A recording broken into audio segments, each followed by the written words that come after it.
अकेले ही चले थे जानिबे मंजिल मगर लोग आते गए कारवां बनता गया। ग्राम सभा को अधिकार दो, गांव का शासन गांव के हाथ में दो, गांव का शासन गांव के हाथ में दो,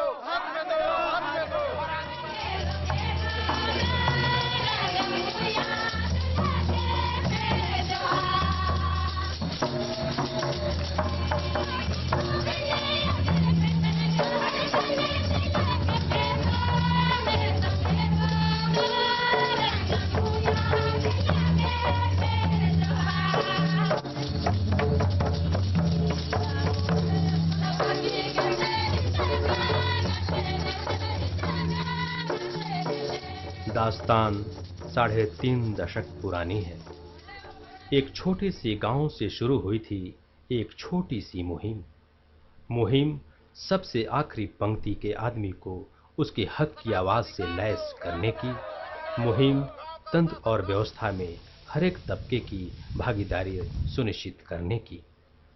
राज समाज की शक्ल सूरत बदलने का जज्बा रखने वाले 4 इंजीनियरों ने 1971 में नींव रखी नव भारत जागृति केंद्र की। उस वक्त के बिहार और आज के झारखंड के हजारीबाग जिले में है एक गांव बहेरा। इस गांव में शुरू हुई यह संस्था बिहार और झारखंड के 30 से भी ज्यादा जिलों के सैकड़ों गांवों में बदलाव के अपने मिशन में जुटी है। संस्था की शुरुआत फकत 4 लोगों से शुरू हुई थी और आज हजारों लोग इसकी हम कदम हैं। ग्राम सभा को अधिकार दो, ग्राम सभा को अधिकार दो। इस संस्था की कोशिशों से गांव का चेहरा कैसे बदल रहा है और ग्रामीणों की जिंदगी में सुखद बदलाव की बयार कैसे बह रही है, इसकी मिसालें रांची जिले के खूंटी और मुरहू प्रखंड में कदम कदम पर मिल जाती है। हमारी जो परियोजना है इंटीग्रेटेड ट्राइबल डेवलपमेंट प्रोजेक्ट, ये असल में 1997 से शुरू हुई थी। इस क्षेत्र में मुख्य रूप से 1996 का जो पेशा कानून था उसको आधार बना करके कि उसके अधिकार उसमें जो दिए गए हैं प्रावधान, चूंकि ये अनुसूचित क्षेत्र में पड़ता है, तो उसको उपयोग करते हुए लोगों में आत्मविश्वास जगे, लोग अपने संसाधनों का बढ़िया से प्रयोग कर सकें। और सबसे मुख्य बात जो हम लोगों ने मतलब शुरू से ध्यान में रखा हुआ है कि जो सबसे निचले वर्ग के व्यक्ति हैं, जिसमें से महिलाएं भी एक आती हैं, वो महिलाएं छूटी हुई हैं, बिल्कुल बूढ़े लोग, निस्सहाय लोग, विकलांग, ऐसे व्यक्ति को मतलब कैसे सशक्त किया जाए और कैसे वो आगे बढ़ सके, इसी पर काम ज्यादा यहाँ पर हम लोगों ने फोकस किया। क्योंकि जो सबल व्यक्ति हैं वो किसी न किसी तरह से अपना काम कर लेते हैं, लेकिन हमारा मुख्य ध्यान यह रहा है कि जो एकदम बिल्कुल हाशिए में छूटे हुए हैं, ये कम से कम 15 से 20% इनकी आबादी बनती है, जिन पर विशेष रूप से कोई ध्यान नहीं दे रहा है, तो इनको हम कैसे आगे ले आए, इसी क्षेत्र पर काम शुरू हुआ। और हमारी इनको आगे ले जाने के लिए जो मूल आधार हम लोगों ने मतलब बनाया काम करने का, ये जो सोच बनी, उसमें ये था कि लोगों को पहले सूचना का अधिकार मिले। सूचनाओं के अभाव के कारण लोग सही काम नहीं कर पाते हैं, सही दिशा नहीं मिल पाती है, तो सही दिशा उनको कैसे मिले। साथ साथ है कि लोग अपनी बातों को कैसे आवाज दे सकें सम्मिलित रूप से, संगठित होकर के, क्योंकि उनकी आवाज सुनी नहीं जाती है, मतलब सशक्त करने की बात है। तो इस क्षेत्र में हम लोग संगठन बनाते हुए कैसे उनकी आवाज को बुलंद किया जाए, अपनी बात कैसे रख सके, इस पर हमने काम किया।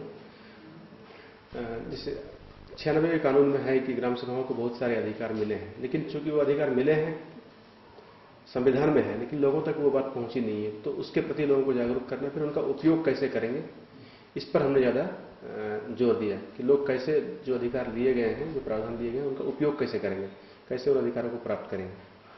जो पिछड़े हुए हैं महिलाएं हैं, महिलाओं को पहले संगठित करना शुरू किया स्वयं सहायता समूह के माध्यम से। संगठित होने के बाद उसी क्रम में धीरे धीरे उनके पास बाकी जानकारियां हम लोग देना शुरू किए। थोड़ा आर्थिक के दृष्टिकोण से कैसे सबल हो, इस पर भी हमने काम करना शुरू किया बचत के माध्यम से। जब महिलाएं थोड़ा बहुत संगठित हुई, बात विचार करना शुरू की, तो फिर उनको ग्राम सभाओं में, चूंकि उनकी ग्राम सभाओं में भागीदारी नहीं थी, विकास कार्यों में भागीदारी नहीं थी, किसी भी तरह की भागीदारी बाकी का बाहरी कामों में नहीं थी, उसमें उन लोगों को धीरे धीरे जोड़ना शुरू किया। जब थोड़ा आगे सीखे महिलाएं तो फिर उनको बड़े स्तर पर आर्थिक उपार्जन कैसे कर सके, क्योंकि आर्थिक बल जहां मिला उसके बाद फिर आवाज भी निकलनी शुरू होती है, संगठन की शक्ति दिखाई देती है। तो इस क्रम में महिलाओं को लेकर के हम आगे गए, जो कि ये क्रम जारी है। और अभी महिलाएं काफी बड़े स्तर पर यहाँ पर कोऑपरेटिव मतलब स्वयं सहायता समूह के माध्यम से प्रखंड स्तर पर इनका फेडरेशन बनाया। फेडरेशन बनाने के पीछे उद्देश्य ये है कि आर्थिक गतिविधियों के साथ साथ सामाजिक गतिविधियों को भी कैसे मतलब ये उन समस्याओं का समाधान कैसे करें। जैसे महिला उत्पीड़न होता है, बलात्कार के छोटे छोटे केस होते हैं, छेड़खानी के केस होता है, घर में महिलाओं के साथ दुर्व्यवहार किया जाता है। तो ये धीरे धीरे ये बिंदु उनके बीच में जाने लगे, वो भी अपने अधिकारों को समझने लगे। और ऐसे एक दो केस आए जहां पर उन्होंने डटकर मुकाबला किया, आत्मविश्वास बढ़ा और इस तरह से वो आगे बढ़ रहे हैं। अभी की स्थिति यह है कि कम से कम इस क्षेत्र में जितना हम पिछले 2-3 वर्षों से देख रहे हैं कि कोई इस महिलाओं के ऊपर अत्याचार करेगा, क्योंकि जैसे ऐसी घटना सुनने पाती महिलाएं एकजुट होकर के उसका मुकाबला करती हैं। यहाँ तक कि गाँव में दारू हड़िया ये सब भी बंद करने में लगे हुए हैं। तो सामाजिक कुरीतियों को भी दूर करने का एक उपाय प्रयास कर रहे हैं। तीसरा है कि महिलाओं को आर्थिक दृष्टिकोण से कैसे आगे बढ़ाएं, इसके लिए इनकी कोऑपरेटिव बनाई गई है। कोऑपरेटिव के माध्यम से ये अभी आर्थिक उपार्जन में लगे हुए हैं। छोटे छोटे व्यवसाय, होटल, दुकान चलाना, सब्जी बेचना, टेलरिंग करना, इस तरह से ये धीरे धीरे लगे हुए हैं। और व्यक्तिगत रूप में ही सही, लेकिन काफी हद तक महिलाएं आगे आई हैं। और अभी की स्थिति में कम से कम 94 महिलाएं तो पिछले 2 साल में जुड़ी हैं, जो कि अपने स्तर पर रोजगार करके आगे बढ़ रही हैं। और इसी के साथ ये हुआ कि इनका फिर जुड़ाव हम लोग धीरे धीरे बाहरी दुनिया से करना शुरू किए, बैंक से, प्रखंड से, जिला से। और स्थिति आज ये है कि महिलाएं प्रखंड से भी और बैंक से भी लोन लेकर के कारोबार को आगे बढ़ा रही हैं। ये महिलाओं के प्रति था। विकलांग लोगों को कैसे जगह मिले, इसके लिए फिर सबसे बड़ी चीज थी कि उन लोगों को विकलांग उनके समाज में पहले तो दृष्टिकोण बदले, मानसिक सोच बदले कि ये भी हमारे जैसे ही आम आदमी है। इस पर हमने काफी काम किया। सभी को जानकारियां सेंसिटाइज करना कि वो भी उनको कैसे बात करें, उनके साथ भी समान व्यवहार करें, उनके लिए क्या अधिकार है, उनके लिए क्या प्रावधान है। PWD एक्ट बना हुआ है 1995 में, मानसिक रोगियों के लिए बना है 1987 में। लेकिन ये सब चीजों की जानकारी नहीं थी, जानकारी देना शुरू किए। और सिर्फ जानकारी नहीं, साथ साथ छोटे छोटे स्तर पर कुछ करके भी दिखाया उनको। जैसे विकलांग व्यक्ति रोजगार कर सकते हैं, ट्रेनिंग दिया गया। ट्रेनिंग देने के बाद उनको फिर अपने पैरों पर खड़ा किया गया। उसको देख करके बाकी लोग धीरे धीरे आगे बढ़ रहे हैं। मानसिक रोगी जिनकी संख्या यहाँ 2 प्रखंडों में 400 के आसपास है, जिनको माना जाता है कि ये ठीक नहीं हो सकते हैं, गांव स्तर पर सीधे ले जाना पड़ेगा रांची, कांके ही, ऐसी बात भी नहीं है। पिछले 1-1.5 साल का हमारा अनुभव रहा कि 60-70% मानसिक रोगी यहीं पर ठीक हो जा रहे हैं। सिर्फ उचित एक तो दवा है, और दवा के बाद इनका जो जरूरत पड़ता है सबसे अधिक सही सलाह, मार्गदर्शन, और सभी समाज के लोग उनसे अच्छा व्यवहार करें। तो काफी 7-8 साल पुराने केसेस हैं जो कि जिनको लोग मान के चलते कि अभी वो कभी ठीक नहीं होंगे, वो अभी अपने घर में काम करना शुरू कर दिए हैं। यहाँ तक कि मानसिक रोग से ठीक हुई महिलाएं भी रोजगार करके आगे बढ़ रही हैं। तो ये अपने आप में मतलब अगर वो बिजनेस कर रही है तो अपने आप में उदाहरण है कि वो ठीक हो गई है। इसके बाद हम जैसे सभी कार्यों में पारदर्शिता लाने की, एक तो सरकार की तरफ से भी आदेश है और संविधान में भी है कि कोई भी काम हो रहा है तो उसको सबको जानने का हक है, क्या हो रहा है, नहीं हो रहा है। इसके लिए हमने प्रयास किया। हमने अपने ही काम से उदाहरण शुरू किया कि गांव में जैसे कितने का बजट है, कैसे काम किया जाता है, लोगों को अवसर दिया गया इस चीज को जानने के लिए, समझने के लिए। फिर उसका हिसाब किताब ग्राम सभा के सामने दीजिए। तो इस तरह से पारदर्शिता लाने का प्रयास किया, जिसका परिणाम धीरे धीरे लोग बाकी कामों में भी अभी हिसाब किताब मांग रहे हैं। धीरे धीरे ये प्रक्रिया बढ़ रही है कामों में पारदर्शिता लाने की। लोग आवाज उठाना शुरू किए, जहां पर दिखे कि पारदर्शिता नहीं है, कहीं पैसे का डाइवर्सन हो रहा है, तो लोग आवाज उठाना शुरू किए। यहाँ तक कि पैसे भी लोगों को वापस मिले हैं जहां इलीगल तरीके से पैसे लिए गए थे। लोगों ने जो संसाधन बनाए हैं वो बहुत कम खर्च पर बनाए हैं, 40-50 हज़ार में, जिसका कि जैसे आमतौर पर अगर सरकारी एस्टिमेट बनाएंगे तो 3 लाख, 4 लाख, 5 लाख होगा। लेकिन चूंकि लोगों में उसकी सहभागिता रही, इसलिए लोग अपने से खुद मिलजुल के किए, उसका लाभ ले रहे हैं। तो हमारा प्रयास ये भी रहा कि लोगों को कम से कम उनका अनाज कम से कम भोजन की गारंटी हो। ये भी हम लोगों ने प्रयास किया। इसमें खेती ही नहीं है, खेती के अलावा सुअर पालन, डेयरी का है, मुर्गी पालन है, मधुमक्खी पालन है। लाह पर अभी खास करके हम लोग देख रहे हैं कि लाह यहाँ पर बहुत मतलब 2-3 महीना का भोजन कंट्रीब्यूट करता है। तो कैसे उसकी उत्पादन बढ़े और उसका अधिक से अधिक कैसे उनको लाभ मिले, इस तरह से हम लोग देख रहे हैं। जीविकोपार्जन के साधन में भी कैसे किया जा सके। साथ ही सरकार की बहुत सारी योजनाएं हैं, सोशल सिक्योरिटी स्कीम से, लेकिन सही लाभ लोगों को नहीं मिल रहा है जानकारी के अभाव के चलते। वो जानकारियां दे रहे हैं तो लोग अभी अपने आप आगे आ रहे हैं, जाके डिमांड कर रहे हैं कि हमारे लिए ये सब सुविधाएं हैं, जैसे लाल कार्ड है, अंत्योदय योजना है, अन्नपूर्णा योजना है, वृद्धावस्था पेंशन है। सही जानकारी पहुंच रही है तो लोग डिमांड कर रहे हैं। पर हमारा उद्देश्य भी यही है कि लोग कम से कम बोलना सीखें, अपनी बातों को रखें स्पष्ट रूप से अधिकारियों के सामने, तो विकास की प्रक्रिया वहीं से शुरू होगी। और इस क्रम में लोगों ने जन सुनवाइयां भी आयोजित की, जिससे कि एक मास अवेयरनेस आया पूरे क्षेत्र में, लोगों को जानकारी कम से कम मिली। जन सुनवाई करने का मतलब हम लोग यही था कि लोगों को कम से कम सही जानकारी मिले और लोग आगे बढ़ें।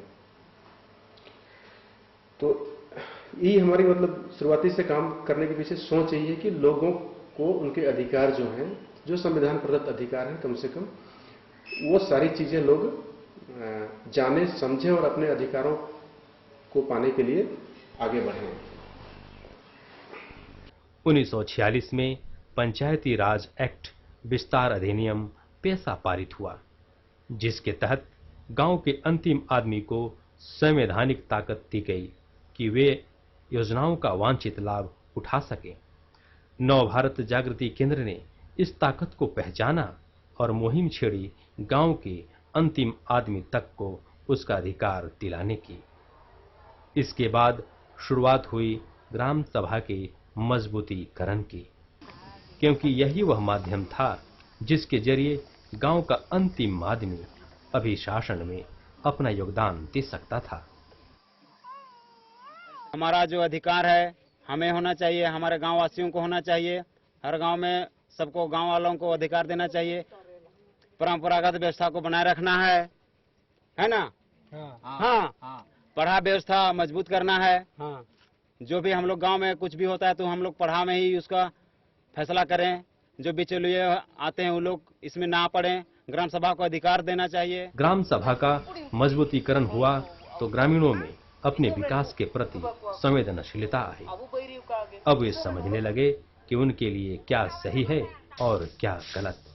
वे अपने विकास की योजनाएं भी खुद ही बनाने लगे। ग्रामीणों ने तय किया कि विकास के लिए गांव के संसाधनों को ही प्राथमिकता दी जाए।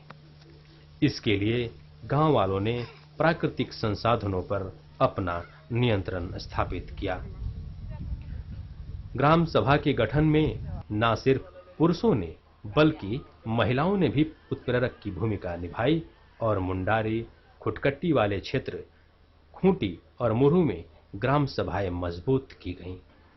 ग्राम सभा में पुरुष और महिलाएं स्वास्थ्य, शिक्षा और विकास जैसे मुद्दों पर बात करने लगे।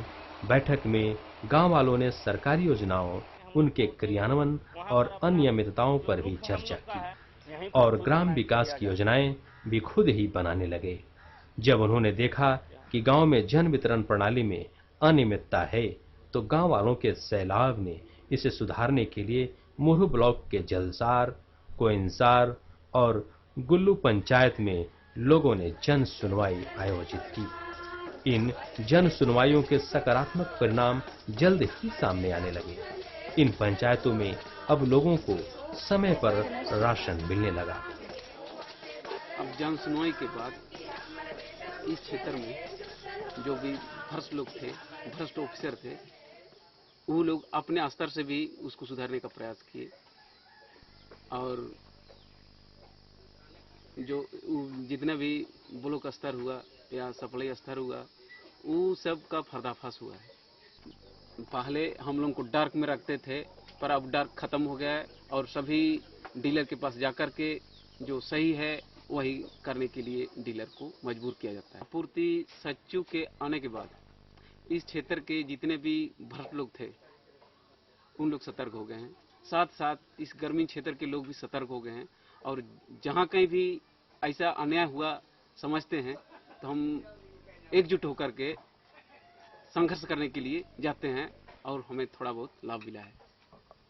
ग्राम सभा में होने वाली चर्चाओं के दौरान ग्रामीणों को जब यह एहसास हुआ कि किसी भी प्रकार की सरकारी योजनाएं उन तक पहुंच ही नहीं पाती, तो उन्होंने गांव में ही सूचना केंद्र की स्थापना की। इस सूचना केंद्र में सरकारी योजनाओं और शहर में होने वाली उथल पुथल की जानकारी ग्रामीणों को मिलने लगी। हम लोग यहाँ ग्राम सभा सूचना केंद्र में यहाँ मिलता है। सब कुछ सूचना हमको ग्राम सभा में हम बता देते हैं और हम लोग सब मिलकर एकजुट से काम करते हैं। और सब भी जो भी पुस्तिका मिलता है ग्राम सभा जगदीश केंद्र से, तो सब कोई यहाँ लाकर सब बड़े से छोटे तक सब मिलकर हम लोग पढ़ते हैं।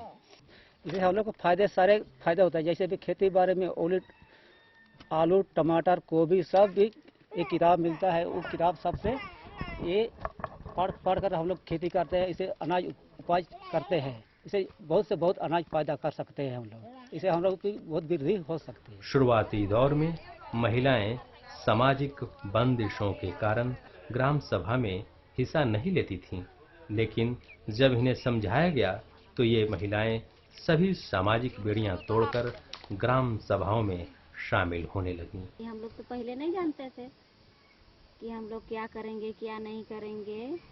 सबसे पहले में हम लोग सीखे बचत करने के लिए, पासबुक खोले। उसके बाद ग्राम पंचायत में नहीं बैठते थे, वो लोग भी बैठने शुरू किए। वो लोग को सब कोई कि हम लोग महिला में जागृति आई कि हम लोग ये सब खोलेंगे, बचत करेंगे तो हम लोग की गांव और विकास की ओर बढ़ेगी। सबसे पहले इन महिलाओं ने नव भारत जागृति केंद्र की मदद से प्रखंड महिला जागृति मंडल का गठन किया। इस प्रखंड स्तरीय महिला मंडल में वे सामाजिक और राजनीतिक मुद्दों पर चर्चा करने लगे और महिलाओं को उनके अधिकार के प्रति जागरूक करने लगी। हम लोग गांव में बच्ची लोग को पंजाब ले जाता है, इसके बारे में रोकथाम करने के विषय में भी बातचीत किए। जैसे कि मुक्ता तिड़ू का बच्ची को, उसका बेटी को ले गया है पंजाब, दिरंग मुंडू, इसको पंजाब ले गया है। इसके विषय में हम लोग बैठकी किए, बातचीत किए, ग्राम सभा के सहयोगियों से बात किए, संस्था से बात किए और हम लोग एक दरखास्त पे लिखे और उसको थाना में जमा किए हैं।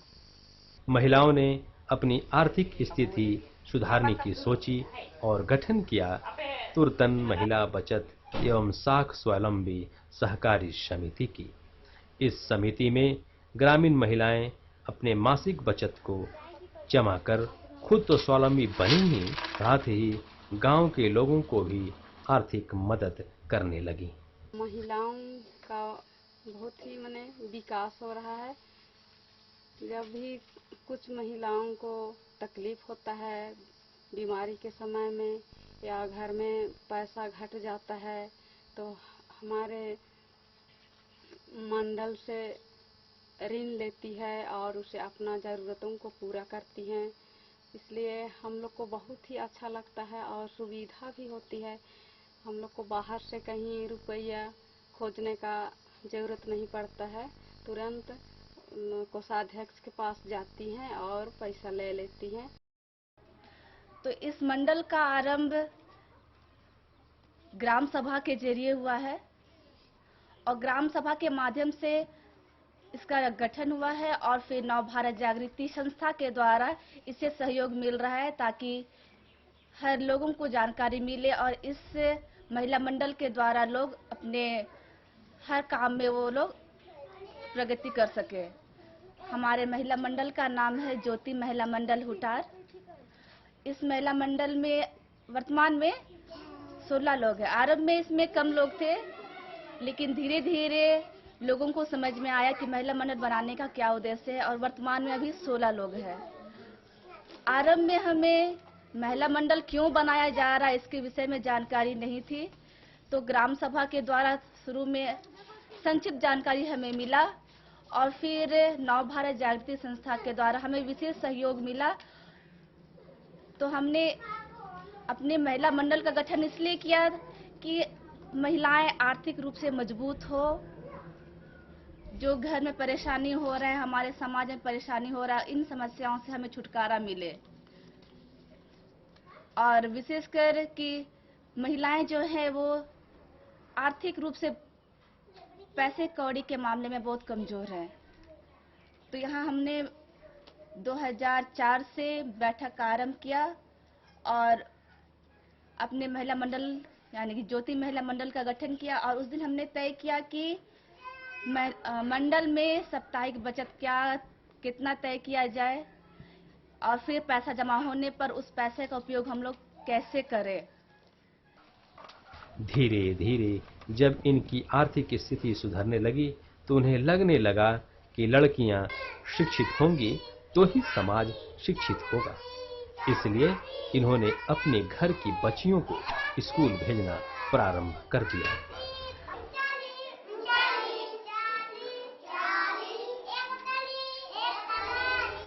ग्राम सभा के जरिए जागरूक होने के बाद ग्रामीणों को विकास के नए नए आयाम दिखने लगे। इन्होंने विकास के लिए जल, जंगल और जमीन का उपयोग विकसित तकनीक से इस्तेमाल की योजना बनाई।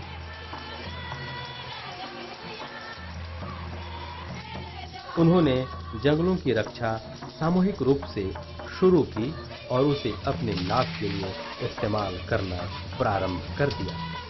लघु वन उपजों की रक्षा, उनका संग्रहण और बाजार जाकर उन्हें बेचने का काम महिलाओं ने संभाला।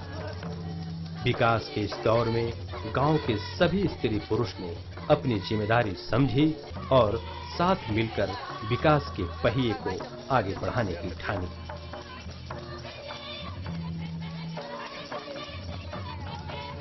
गांव के सभी स्त्री और पुरुष ने श्रमदान देकर सिंचाई की सुविधा की। उन्होंने चेक डैम और तालाब बनाए जिसका पानी उनके खेतों तक पहुंचने लगा। सिंचाई की सुविधा मिली तो ग्रामवासियों ने पुरानी एक फसली खेती के बदले बहुफसली खेती करना प्रारंभ किया, जिसका नतीजा यह हुआ कि उनकी आर्थिक स्थिति सुधरने लगी और गांव से पलायन का सिलसिला कम होने लगा। फिर ग्राम सभा का ध्यान गया स्वास्थ्य पर। फिर क्या था, संगठन का पाठ पढ़ चुके ग्रामवासियों ने अभियान चलाया और प्राथमिक स्वास्थ्य केंद्रों में डॉक्टर की उपस्थिति को अनिवार्य बनाया और दवाइयों की भी व्यवस्था सुनिश्चित करवाई।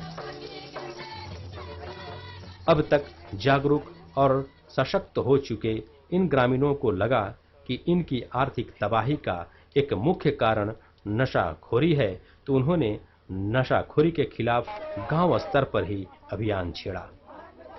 शुरुआत की गांव के दारू की भट्टियों को तोड़कर। इसके बाद महिलाओं ने गांव के पुरुषों के साथ बैठकी कर उन्हें समझाया। इस प्रयास के बाद जल्द ही इसके सकारात्मक परिणाम दिखने लगे। इन ग्रामीणों की सबसे बड़ी उपलब्धि रही विकलांगों को बेहतर जिंदगी देने की कोशिश। उन्होंने देखा कि उनके प्रखंड में बड़ी संख्या विकलांगों की है, तो ग्राम सभा के जरिए विकलांगों को मुख्य धारा में लाने की कोशिश की गई। हर कोई को देखिए पढ़ने लिखने के साथ साथ में जो भी है कि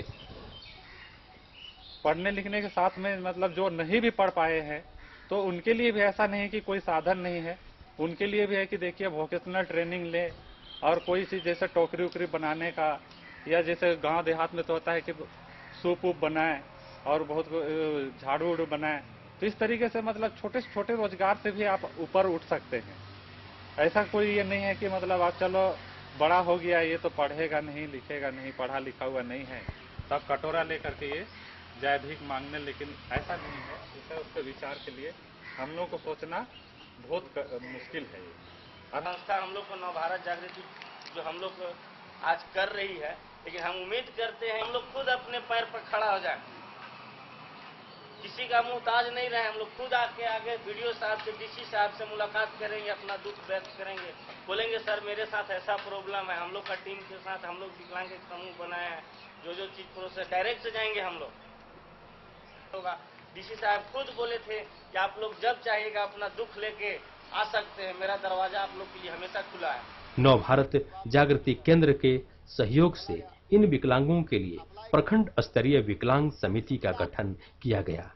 ब्लॉक स्तर पर इनके लिए प्रशिक्षण की व्यवस्था करवाई और उन्हें ट्राईसाइकिल, व्हीलचेयर, सुनने वाली मशीन भी दिए गए। प्रशिक्षण पाकर ये विकलांग न सिर्फ अपना बल्कि परिवार का भी सहारा बनने लगे। भारत जागृति केंद्र से जुड़ते हुए हमको ये सब कुछ का व्यवस्था हो रहा है और आगे भी बढ़ रहे हैं। पहले तो हमको सब कोई बोलता था कि नहीं बैठ रहती है, इसको कहाँ से खाना कौन देगी, ऐसा बोल के हमको तो नव भारत जागृति केंद्र में हम गए। उसके बाद संस्था वाला दीदी से संस्था वाला हमको कुछ व्यवस्था करके हाँ हम लोग काम तुमको देंगे, कर पाएगी कि नहीं कर पाएगी, हम करेंगे वो काम को, कोशिश करेंगे, काहे नहीं करेंगे बोल के हम तब वहाँ से हमको लेटर दे के और खूटी महात्मा बुद्धम सिलाई सेंटर में हमको एडमिशन करवा दिए। उसमें हम 9 महीना सेंटर में सिलाई सीखे, कटिंग सीखे। उसके बाद हमको मशीन भी मिला है वहीं से संस्था से, और वही संस्था से हमको दुकान भी ऋण भी मिला है, दुकान भी चला रही हूँ। 2000 रुपया मिला था हमको संस्था से। दुकान है, चना और मूढ़ी सब है, पापड़ है, बिस्किट है, इडली सब भी बना रहे हैं और उसी से हम चला रहे हैं गुजारा। बिक्री कैसा होता है? बिक्री होता है जैसे कोई दिन में 50 रुपया होता है, कोई दिन में 60 रुपया, कोई दिन में 100 रुपया भी हो जाता है। इसके बाद कोई तो कुछ उधार भी होता है। यह ग्राम सभा के लोगों के ही प्रयास का नतीजा है कि करीब 200 विकलांग बच्चे भी सामान्य बच्चों के साथ विद्यालय में पढ़ने लगे और सामान्य जिंदगी जीने लगे हैं। तो हम लोग प्रयास करते हैं कि कोई भी बच्चे जो माने पढ़ने लायक हैं वो शिक्षा से वंचित न रहें। हम लोग ये प्रयास करते हैं कि 5 साल से जिनकी उम्र ज़्यादा हो गई है वो बच्चे विद्यालय आएँ और पढ़ें विद्यालय में। इसलिए हम लोग प्रयास करते हैं कि सभी पढ़ने योग्य जो छात्र छात्राएँ हैं वो विद्यालय आएँ। और इसमें एक नव भारत जागृति भी है, वो भी प्रयास कर रही है कि जो बिल्कुल शारीरिक रूप से अक्षम हैं उनको विद्यालय में भी लाया जाए और सामान्य बच्चों की तरह उनको भी शिक्षित किया जाए। अब गांव के लगभग सभी लोग मुख्य धारा में शामिल होने लगे तो भला मानसिक रूप से विकलांग लोग कैसे दूर रह पाते। ग्राम सभा ने नव भारत जागृति केंद्र की मदद से मानसिक रोगियों के लिए परामर्श शिविर की व्यवस्था गांव में ही करवाई और इन रोगियों को ऋण पास और दूसरे आरोग्यशालाओं में भर्ती कराया। वर्तमान में गांव में कई ऐसे मानसिक रोगी हैं जो ठीक होकर फिर से अपने कामकाज में लग गए हैं। मुखो मारपीट करत रहे, मरलुगा मन के सबके पड़ा दिलक, रद्दे मन से बहुत बिगड़ल रहे, सबके मारपीट करत रहे भाई भैया मन के। एखन माया है खो मुरा के लिए बहुत इथी रहे तो ले और रद्दे मन ना लाए हार और रखने के मारपीट कर लाए आराम रहो। सबके कौन पावत रहे भैया मन के से घायल मारपीट करत रहे, चौकी गोटे धरल रहे हार उकरे से मारत रहे। एखन तो ठीक है तो मन के एखन तो बनाते यार लड़ाई झगड़ा करेला नहीं करेला। एखन का करत है? अब तो है बीते देते। कहाँ देते? यहाँ कहाँ? ई जे है आला एखन तो नामे लेके बोलत हैं। आप सब से नहीं बोले ना सुन तो गुंडाई कहे ना। अब तो खूंटी मुरहू के ग्रामीणों ने यह साबित कर दिया है कि ग्राम सभा का मतलब केवल बैठकें करना, योजनाएं बनाना और पदाधिकारियों से खैरात मांगना नहीं है, बल्कि योजनाओं को एक एक आदमी तक पहुंचाकर विकास में उनकी भागीदारी सुनिश्चित करना भी है।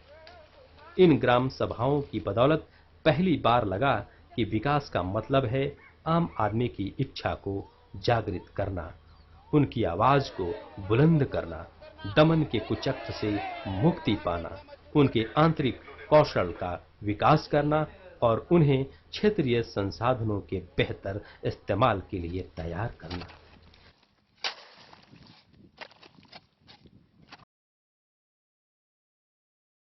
खूंटी और मुरहू के इन दर्जनों गांवों में चल रही विकास की बयार बेशक ग्राम सभा और ग्रामीणों के प्रयास का नतीजा है, लेकिन इस बदलाव में नव भारत जागृति केंद्र की अहम भूमिका रही है। नव भारत जागृति केंद्र ने एक ऐसे सूत्रधार का काम किया जिससे इन गांवों की तस्वीर बदलने लगी है। लोग अपने हक की आवाज बुलंद करने लगे हैं, विकास के मुद्दे पर एकत्रित होने लगे हैं और इस तरह इस सूत्रधार की धारा में सुख, शांति और समृद्धि के रस बहने लगे हैं।